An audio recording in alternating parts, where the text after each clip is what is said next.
Good morning and welcome to Morning Gospel Fuel with Mr. G.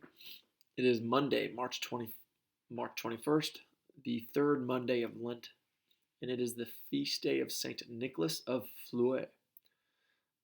I think that's German or something, I'm not for sure, but he was around in the 1400s, and he was a Swiss hermit and ascetic um, who was considered to have extremely high moral standards and lived such a moral life of deep prayer and ascetic practices.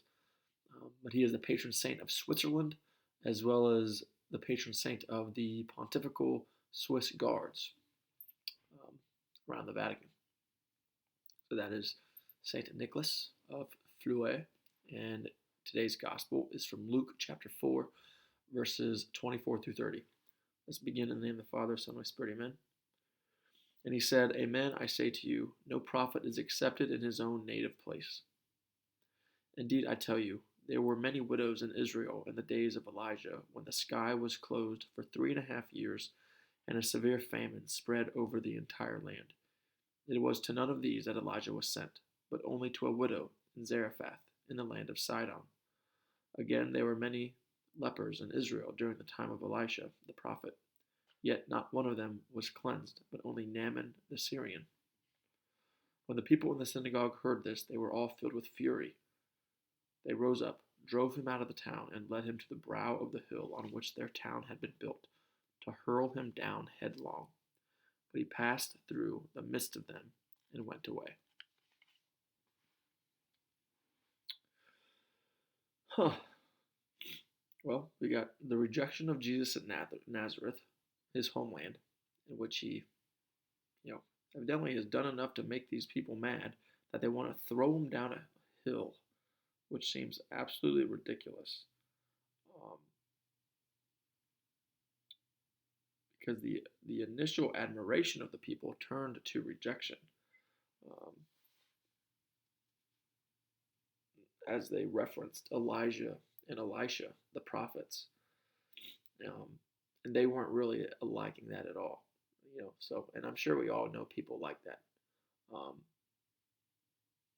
because oftentimes people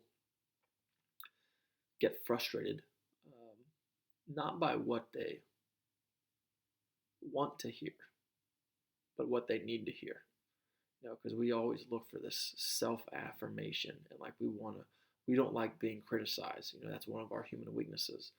Um, we don't like being criticized from people, and even if they speak truth to you, people are too, weak and prideful that we don't like being proved wrong. I'm that way. Many people are like that. Um, but truth is truth no matter what. Like Jesus was always truth, but people didn't like it. They didn't receive it very well. Whenever he said something that kind of irked them and kind of made them question and think that he was, you know, a hypocrite, or um, he himself was full of heresy and all this other stuff. But Jesus was, of course, correct in all that he said. So that's why it's so important to know um, what it is that we're talking about, to make sure it's rooted in objective truth, outside of just a personal opinion, because people can have opinions about everything and anything. Just look at society of the transgender movement, or how to do this or that or the other. People always have opinions, but you want to make sure that those opinions are based off of objective truth, based on natural reasoning, and natural law. But um, that wasn't the case in this situation.